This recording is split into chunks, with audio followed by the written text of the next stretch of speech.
Contoh amalan pasca sholat. Setelah sholat, apa sunnahnya? Kan? Sunnahnya itu kita ambil satu contoh zikir. Apa dalilnya? Banyak. Dalil umum dulu pertama dalam Al-Quran, surah keempat, ayat 103. Baik, paling kanan, tengah agak sedikit ke atas. فَإِذَا قَضَيْتُمُ الصَّلَاةِ Maka jika Anda telah tuntas mengerjakan sholat, فَذْكُرُوا اللَّهَ Maka bergegaslah untuk berzikir kepada Allah subhanahu wa ta'ala. Ingat Allah. Di pasca sholat, amalannya zikir. Dalilnya Quran surah keempat ayat 103. Ayo zikir. Qiyaman wa qu'udan wa ala junubikum. Semampu yang kalian bisa kerjakan. Kalau kalian buru-buru, nggak bisa sambil duduk, nggak ada masalah, kata Allah, sambil jalan silahkan qiyam sambil berdiri. Apa nggak bisa antum keluar sambil zikir? Astagfirullah, astagfirullah, astagfirullah. Kan keluar kan? Bangun dari sholat bangkit. Apa nggak susah? Ya, maaf, apa tidak mudah keluar dari masjid sambil pakai sendal jalan? Astagfirullah, astagfirullah, astagfirullah. Allahumma antas salam, minkas salam, tabarakta ya dzal jalali wal ikram. Silahkan, setiap ada peluangnya, walaupun sambil berdiri tidak apa-apa. Jangan sampai kesibukan Anda pun menepikan hal yang bisa Anda kerjakan. Kalau itu bisa Anda lakukan. Ya, maaf, setelah itu waqu'udan atau santai sambil duduk. Silahkan. Bahkan wa'ala junubikum, Anda sakit di rumah sakit, sholat sambil tertidur. Sholat misalnya kan sambil berbaring, bukan sambil tertidur. Tidak ada orang sholat sambil tidur. Ya. Baik, kecuali dia mimpi sedang sholat. Kan? Nah, sholat sambil berbaring dia, Allahu Akbar. Pasca sholat, boleh zikir, silakan. Ya, astagfirullah, astagfirullah, astagfirullah. Jadi 3 hal ini jelas dalilnya ada, contohnya juga ada. Apa di antara contohnya? Turunkan hadisnya. Hadis Muslim misalnya. Riwayat Muslim, nomor hadis 591. Begitu selesai Nabi kemudian salam, Assalamualaikum warahmatullahi, Assalamualaikum warahmatullahi. Beliau kemudian mengatakan, Astaghfirullah, Astaghfirullah, Astaghfirullah. Allahumma antas salam, wa minkas salam, tabarakta ya dzal jalali wal ikram. Hadis Muslim nomor hadis 593.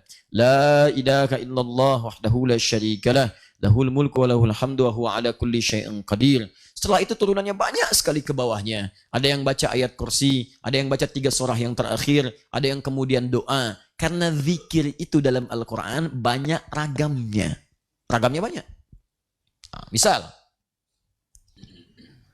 baca Al-Quran itu zikir. Ya. Karena Al-Quran pun oleh Allah disebut dengan zikir. Dalilnya Quran surah ke-15 ayat ke-9. Inna nahnu nazzalna dzikra wa inna lahu lahafizun. Kami yang telah turunkan Al-Quran sebagai zikir. Jadi kalau orang setelah selesai sholat baca Quran, dia sedang berzikir. Ada lagi misalnya yang kedua, contoh, menghafal Quran. Ya, murajaah. Dalilnya Quran surah 54, bahkan ayatnya 4, 17, 22, 32, 40. Walaqad yassarnal Qur'ana lidzikri fahal min muddakir. Ya, fahal min muddakir. Sungguh kami telah mudahkan Al-Quran untuk diingat, dihafalkan. Hafalan Qurannya disebut zikir. Fahal min muddakir. Ada nggak yang pengen berzikir dengan menghafal Quran? Jadi kalau Anda setelah sholat, Anda membaca misalnya ayat kursi, Anda membaca 3 surah terakhir, Al-Ikhlas, Al-Falaq, An-Nas, atau Anda membaca surah yang lainnya, Anda sedang berzikir di hadapan Allah subhanahu wa ta'ala. Doa itu zikir. Dalilnya Quran surah ke-7 misalnya Al-A'raf. Ya. Ayat 205. Ketika Anda berdoa, itu disebutkan sedang berzikir. Wadhkur rabbaka fi nafsika tadarruan wa khifatan wa dunal jahri minal qaul. Silakan berdoa, kata Allah, berzikir. Minta sepenuh jiwamu, sepenuh khusyukmu, mohon penuh harap. Berharap mohon kepada Allah. Ketika Anda berdoa disebut sedang zikir. Ya, ada lagi yang lain apa misalnya? Menyebut nama-nama Allah. Al-Asmaul Husna misalnya. Ada, itu bagian dari zikir. Apa dalilnya? Quran surah kedua Al-Baqarah ayat 152.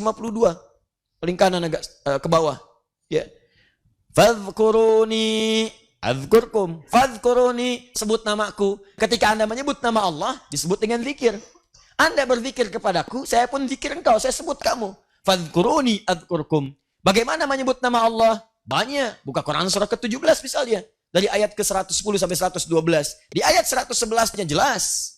Qulid Allah, panggil Allah, sebut nama Allah. Awid ar-Rahman atau ar-Rahman. Ayyamma tad'u falahul asmaul husna.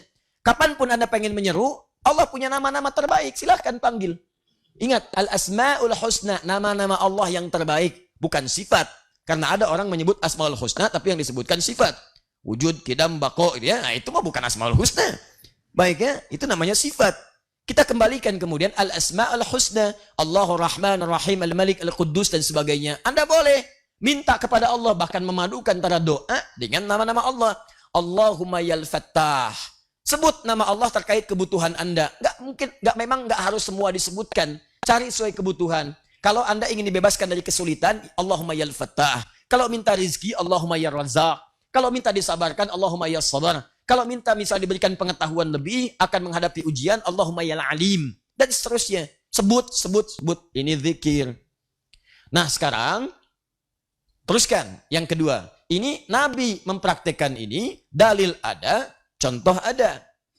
Nah sekarang muncul hal yang kedua. Ini masuk pada fikih ikhtilafnya. Di dalam amalan pasca sholat, ada juga amalan kedua. Apa namanya? Musafahah, bersalaman.